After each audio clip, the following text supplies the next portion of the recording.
Hello everyone, and as always, thank you for tuning into the channel.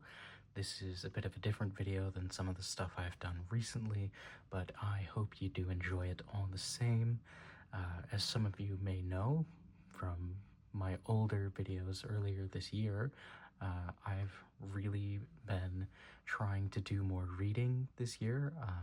I feel like reading is very important and something a lot of us need to do more of, so I thought I would share with you some of the books that I read when I was younger that really invigorated my love for reading, and maybe that might inspire you to pick it up again just like I have.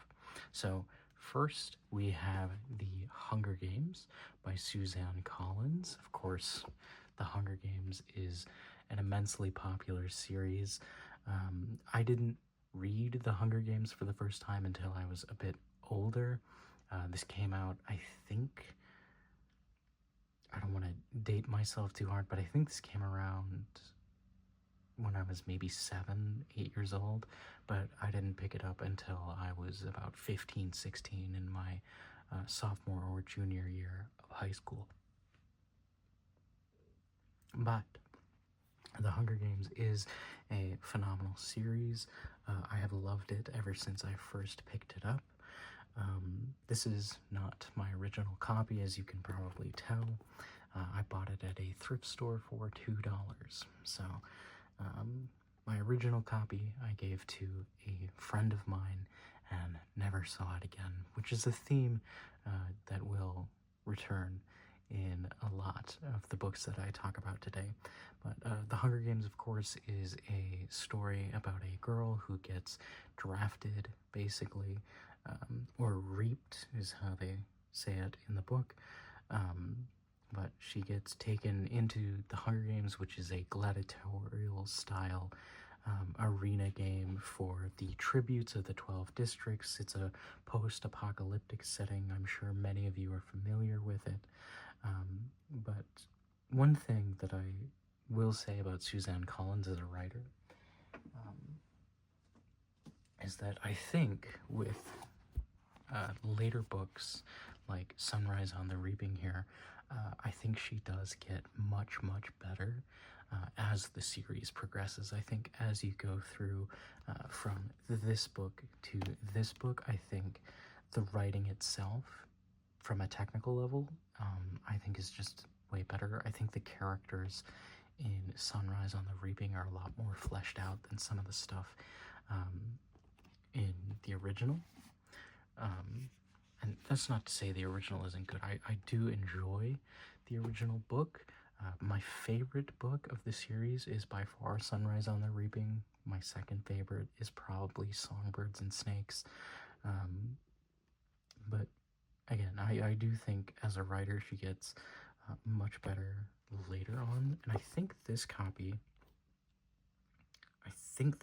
came out later. I don't think this is one of the original issues, but it doesn't have the movie promo on it, so maybe it is an older copy. I don't know for certain. It's in fairly decent condition for a book that I got at the thrift store. The pages are a little fragile, a little old, but if this is an older copy of the book, that makes sense. I don't know for sure, but number one is The Hunger Games.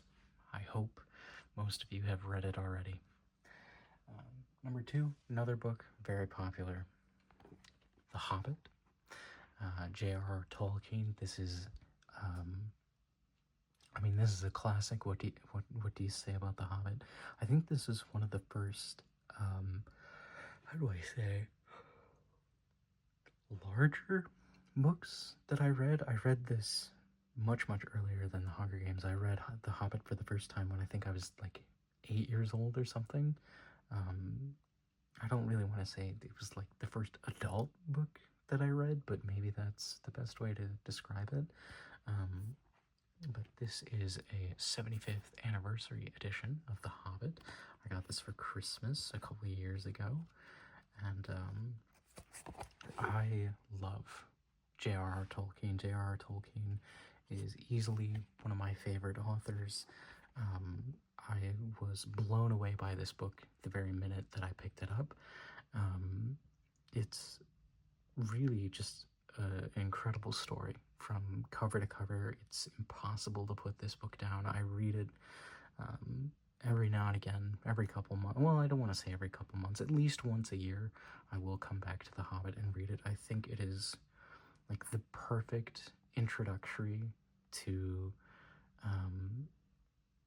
fantasy. I think it's an incredible starter for, you know, because for me the transition was like Magic Treehouse, 39 Clues, Hobbit, right? Like that was the transition for me. This was a much bigger undertaking than any book I had read up to this point. It's, let me see, I think it's like 317 pages. No, it's 300 exactly. I think the print I had was slightly smaller than this, so the page number was bigger. But again, obviously this is not my original copy. My original copy I left at school when I graduated, so that's a bit of a shame. But I'm pretty sure they just put it in their library so other people can enjoy The Hobbit, and I don't feel too bad about losing that copy. But The Hobbit, of course, Bilbo Baggins journeys to Erebor, defeats a dragon, finds a magic ring. Gandalf is in it, and I love Gandalf. Gandalf is one of my favorite characters.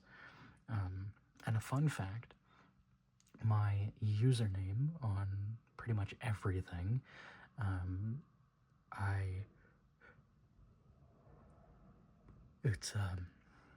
it's a fake name, but it's a name that I designed to sound like it came from this book. I'm not going to reveal what that name is, but my username on pretty much everything I created to sound like it came from this book. So, number 2 is The Hobbit. Love The Hobbit. If you haven't read The Hobbit, stop what you're doing immediately, go read The Hobbit. It's a truly fantastical piece of writing. Up next, we have The Perks of Being a Wallflower by Stephen Chbosky. Is maybe how you say it. I never actually learned how to say his name. This book is about a young man named Charlie. He is writing letters to his friend who passes away in the story, and he's using it to detail his experience through high school and unpacking his emotional trauma that he experienced from I have to be very careful with how I describe this book because I don't want to flag YouTube's monetization, because there are some much more adult themes in this book, but this book was very important to me when I was younger. I read this, I think, my junior year of high school. It was actually a book group at my high school that read this.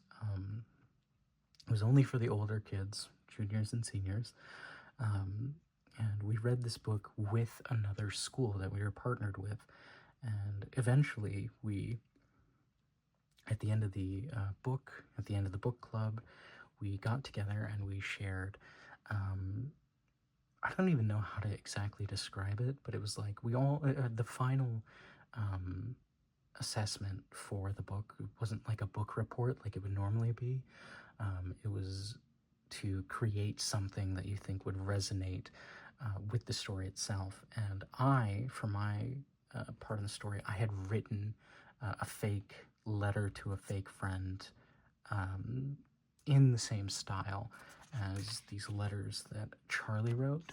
And it was a very personal experience for me, and I won't share the details of any of that, because again, that was for the group and whatnot. And this book always resonates with me because I feel like I have a very personal connection to it. But I loved this book when I was reading it, and you know, I think it was very important for me to read it when I did, because my high school experience was up and down, I would say, emotionally for me. I had a lot of stuff that I needed to work through myself, and I think this book really helped me with that. And I cannot recommend this book enough. It is one of my favorites ever. Like The Hobbit, this is another one that I go through and read now and again. The movie, I will say, not as good. Not as good as the book. I forget this guy's name, the guy that plays Charlie right here, but he's in quite a few other things, and I like him as an actor. I think he's very good at that. This guy over here, I loved his acting in this movie, and then he went on to do what he did, and now having him on the cover of one of my favorite books is very... It fills me with an odd sensation. I feel very weird looking at it. Well, I shouldn't use the wrong pronouns. As far as I understand, Ezra Miller is non-binary, so I apologize for that. But you know, having Ezra Miller on the front cover is like, whoa, you know what I mean? And of course, Emma Watson's always great, but the movie itself was kind of hit or miss. There were the parts of the movie that I did enjoy, but there were other bits that I didn't. And of course, when this specific copy was published, you can see here it says over 2 years on the New York Times best sellers list, and 3 million copies in print. This is my original copy of the book that I got from Book Club, and I kept it. So this book holds a lot of emotional sentiment to me. So that's Perks of Being a Wallflower. Next, kind of in a similar vein to Perks of Being a Wallflower, I have 13 Reasons Why by Jay Asher. I read this book like a month before the series on Netflix came out. I read this on my own terms. This wasn't like a book club thing. I found it in our school's library, and I thought it looked interesting. 13 Reasons Why, of course. Again, I have to be careful how I describe this book because of some of the themes in here. But many of you, I'm sure, have seen the series on Netflix. It was one of the most popular series in Netflix history at the time. Of course, my bookmark from the last time I read through this is on that page. But what really stuck out to me with this book is specifically how it's structured. Let me see if I can find it, because it doesn't have chapters necessarily. I mean, you can call them chapters. They function the same way, but they're not presented as chapters. It does really remind me of Perks of Being a Wallflower, because Perks of Being a Wallflower does the same thing, right? It doesn't have specific chapters, but let me see if I can find... Hold on.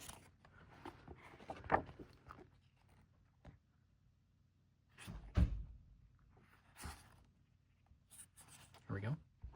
You can see it's marked by the cassette number that's being played, of course.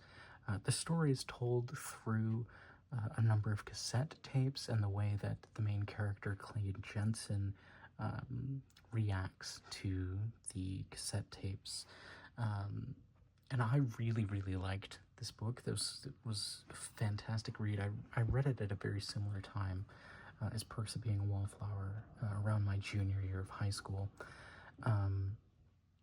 And I think this was another one that was, you know, really important to me at that time,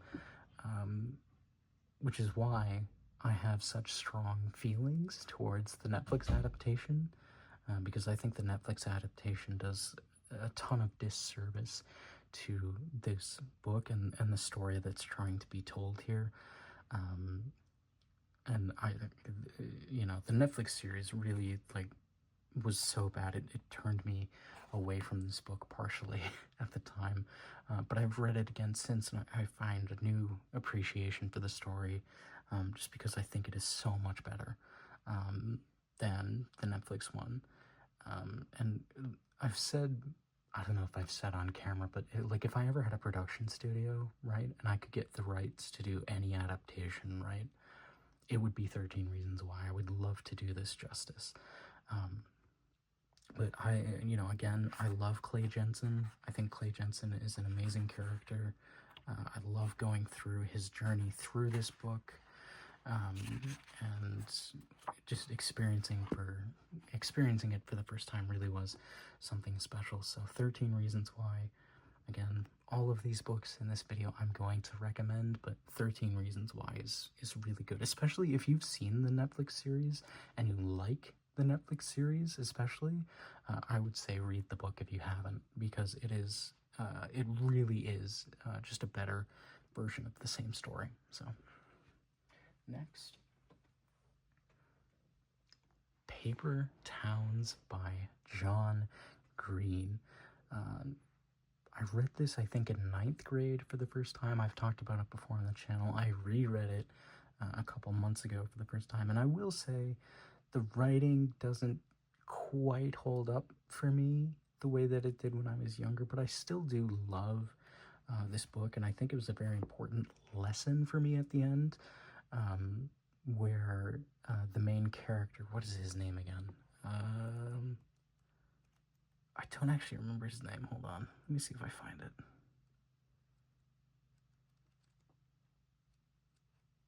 Quentin. His name is Quentin. The main character has a revelation at the end of the book, and this is getting into spoiler territory, so skip ahead a minute or two if that matters to you. But the main character has a revelation at the end of this book that, people are more than the image you have of them in your head, and I think that was genuinely a very, very important thing for me to internalize at that age. So I will always be grateful for this book for that. And I discovered this book because a friend of mine was reading it. My desk mate, actually, the girl who sat next to me for a year, was reading it, and I remember seeing it, and I don't know what, like, if it was an optical illusion or something, but the way that she had the book laid out on her desk was like half open, half like this, and the book just looked like it had like 1,000 pages. I have no idea what was up with that, if it was just like an extra big copy or something, but it looked like it had 1,000 pages, and I looked at it in the cover, and I was like, that's interesting. What on earth could that be about if it's, that long and has so many pages, right? Like, I don't remember what it was that I expected when I picked the book up for the first time, but I remember going through and reading it, and it was not at all what I expected, but I really did like it. And then, of course, I found out that John Green was the same John Green that I'd been watching on YouTube for years and not really paying attention to his off YouTube stuff, because I mostly watched Hank Green, right? Like, John Green was kind of like a background character for that when I was younger, but I eventually discovered it was the same guy, and I really found a new appreciation for this book specifically because of that. I've read a couple of other John Green books, Looking for Alaska and The Fault in Our Stars. They weren't quite, for me, I would say, they weren't quite my cup of tea, but Paper Towns by John Green I do really like.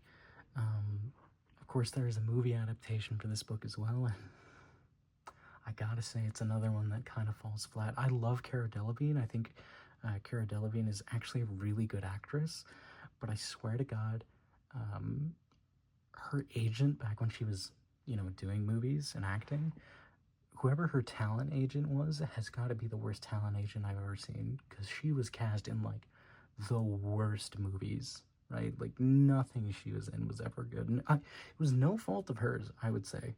Like, the other main character, the guy who plays Quentin, I forget his name too, but I've seen him in some stuff, and I really like him in some of the other stuff, but this movie specifically, the Paper Towns adaptation. Not my forte, but this is a really good book. It's about a guy being in love with a girl that disappears, right? And I think that's really cool. And I don't want to spoil too much about these books, so I'm sorry if I'm not super in depth on their descriptions or anything. But yeah, the main character, Quentin, is in love with this girl, Margot. Margot goes missing. He tries to solve the mystery. He has a revelation at the end. It's a really, really good story. I really enjoy it. You should read it if you can. Okay. Next up, right? A lot of people had Harry Potter growing up. Due to my family's religious beliefs at the time, I was not allowed to read Harry Potter until much later in life. So it wasn't really a part of my childhood. It was kind of like when I was 16, 17, 18 was when I picked up Harry Potter for the first time. But this to me was my Harry Potter. This is Five Kingdoms by Brandon Mull. I think this is where we start entering the territory of books that a lot of you guys probably haven't read, but this is the story about this guy named Cole who gets sucked into another dimension. Well, I don't know if it's necessarily another dimension because it's not parallel to our own. It exists in the same reality, but it's like this middle plane thing. It's like another plane of the same reality. But anyway, he gets sucked into this middle plane, and he goes through these different adventures, and there's magic, and he has to fight this giant scorpion here on the cover. This is also an advanced reader's copy, as you can see up there. So this is not the actual cover that they ended up going with the original print. The original print is actually blue, but this is a yellow cover. And I have not taken the best care of this book. As you can see, it's kind of gotten a little bit worn down, but it's just because I read it so many times as a kid. But this was Harry Potter for me. You know, there's magic, there's monsters, there's all that good stuff. But this guy, Cole here, basically gets involved with a plot to save the 5 daughters of the Grand King of the Outlands, which is where he ends up. And each one of the daughters represents one of the 5 kingdoms.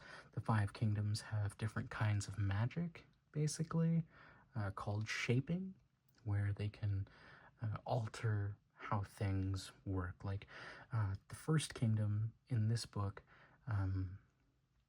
is just called shaping, I believe.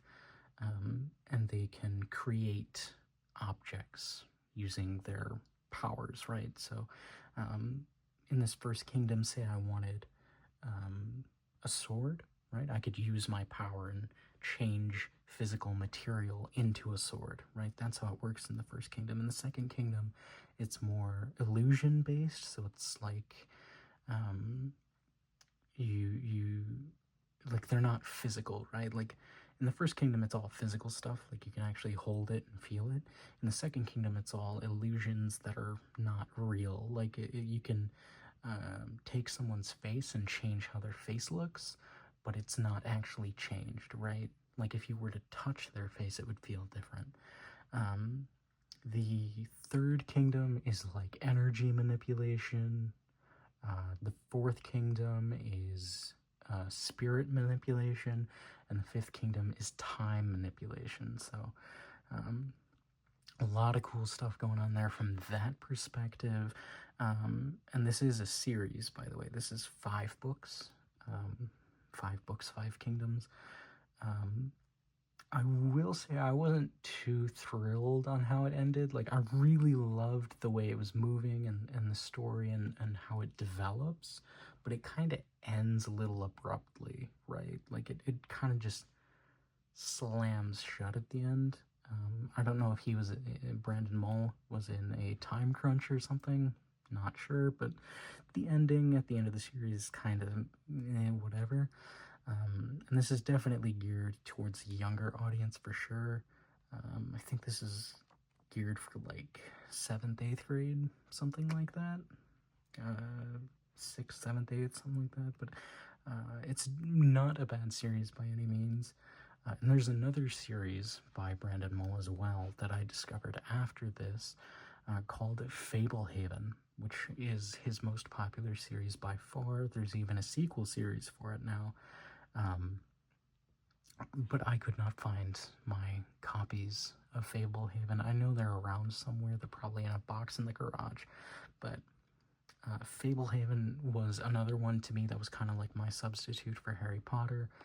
It's all about magical creatures and mythical, like minotaurs, centaurs, and all these different magical preserves that are trying to protect magical creatures from going extinct. So I've read a lot of Brandon Mull as a kid, and, you know, that was a big influence on me, specifically, I think, for how I like to tell stories and, like, the kind of stories I gravitate to being more fantasy, sci-fi kind of things. I think a lot of that has to do with Brandon Mull. So that is Five Kingdoms by Brandon Mull. Definitely important part of my childhood for sure, because it replaced probably the biggest book series that everyone has already read so many times. And this next one, I guarantee not a single one of you has ever heard of. This is Dormia by Jake Halpern and Peter. I'm not even going to try to pronounce that because that's a Slavic name, I believe. But this is Dormia. It's about a guy named Alfonso who discovers he is connected to this ancient kingdom far, far away that is hidden in the mountains of the Himalayas, I believe. I haven't read it in a while. But he basically has to go there and save the place from dying. There's a lot of stuff with dreams and sleep magic, and it has like this darker, grittier feel to it. I remember there's a part in the book where one of the characters who you've been with for quite a few chapters just straight up dies, just drops dead. And it was a huge shock to me as a kid. But it's definitely an interesting take on fantasy. So let me read the back of it to you, because again, it's been a long time since I've read this book, so I need a bit of a refresher myself. But Alfonso Perplexin is ordinary in every way except one. He sleepwalks. When he sleepwalks, he crosses power lines like a tightrope walker, or climbs hundreds of feet up in a tree in the dead of winter, things he would never do awake. No one can explain why Alfonso can accomplish such feats in his sleep, until one night a man shows up claiming to be Alfonso's long-lost Uncle Hill. He tells Alfonso about Dormia, a land hidden deep in the Ural Mountains, where a very special tree brings life to the frozen ground, and he tells Alfonso of wakeful sleeping, or hypnagogia. He also explains to Alfonso that it's his destiny to save Dormia from complete destruction, but first Alfonso must learn to harness the power of his sleep. So yeah, it's the Ural Mountains, not the Himalayas. I apologize for getting that wrong, but Alfonso has to save this ancient land from people who are trying to invade the tree and burn it to the ground. This is a 3-book series. I have the other 2 books on my bookshelf, but this one was just super unique to me. And again, this was one I read a bit later in life, like 16, 17, but I really, really enjoyed it, and I would love to see this created as like a limited series or like a graphic novel adaptation or something, but I genuinely have never seen anyone talk about this book, and that makes me kind of sad because I do really, really love it. And in fact, I think I will start reading it again after this, because it's been like 2 years since I've read it. But I think this is targeted to an older-ish audience. I think like 17, 18, I think is the target range for this. Who publishes this? Let me see. Sandpiper Publishing, I think.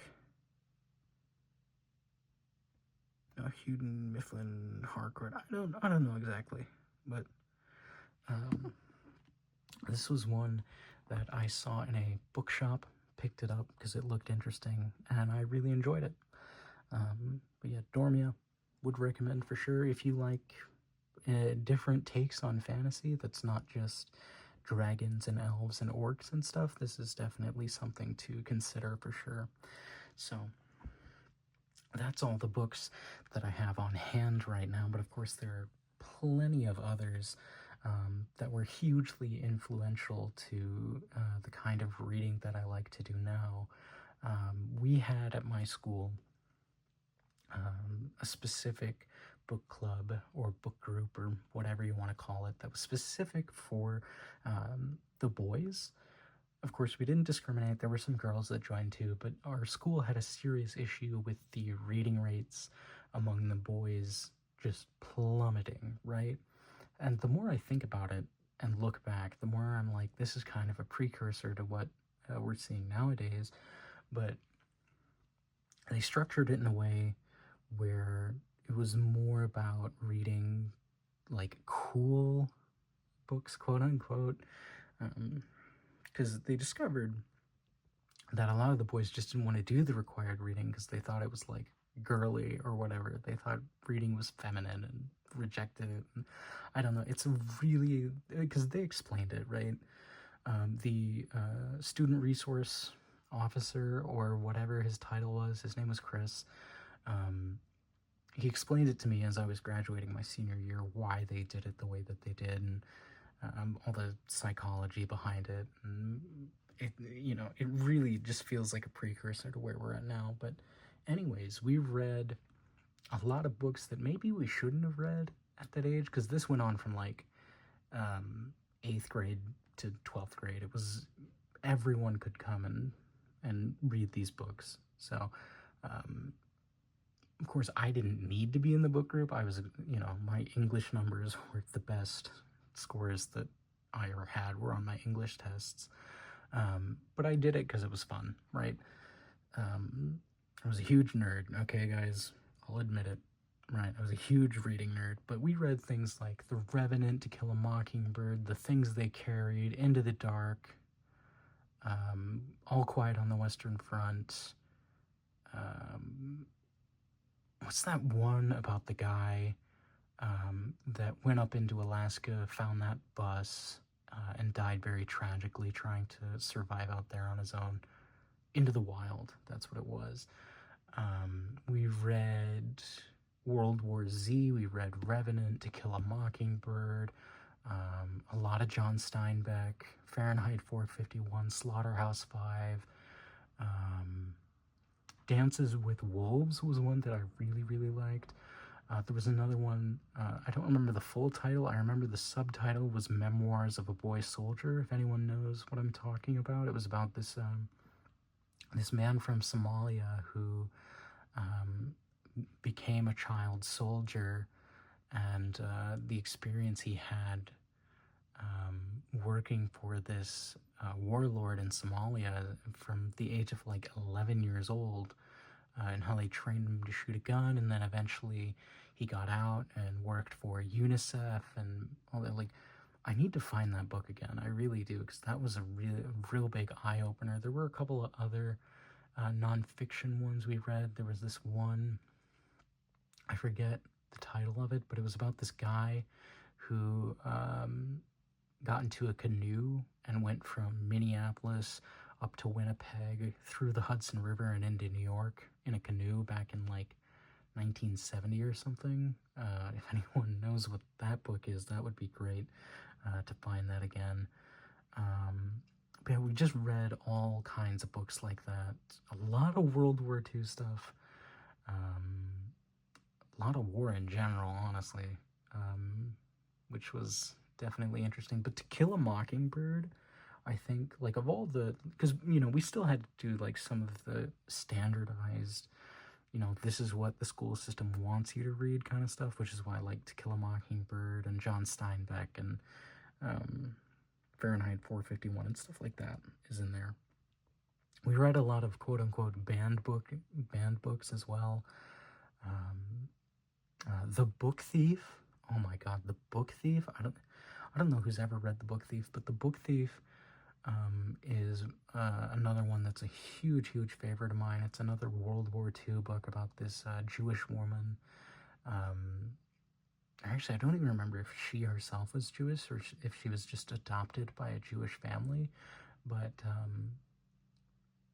she was. It's not real, it's fictional. But the main character lived in Germany at the start of World War II, like 1940, 1939, somewhere around there. And it talks about how this young woman goes through and survives the tragedy of World War II. It's a really good book. I'm not doing it justice by describing it the way that I am, but The Book Thief, incredible book. We also read Mouse. I think it's just called Mouse. It's like a graphic novel about World War II again, but the characters are mice. That one was really good. I'm trying to remember if there's like any others that really stick out to me. But you know, they're not coming to mind right off the top of my head. If I went through my old Google Drive, I could probably find a bunch of the reports that I did for those books. But yeah, I think that about does it. Let me know what you guys think of this. If you like it, I would be happy to do another one, talk more about some books that I enjoy, and share those with you guys. So that is going to do it for now. I thank you very much for watching. I hope to speak with you all again soon, and goodbye for now.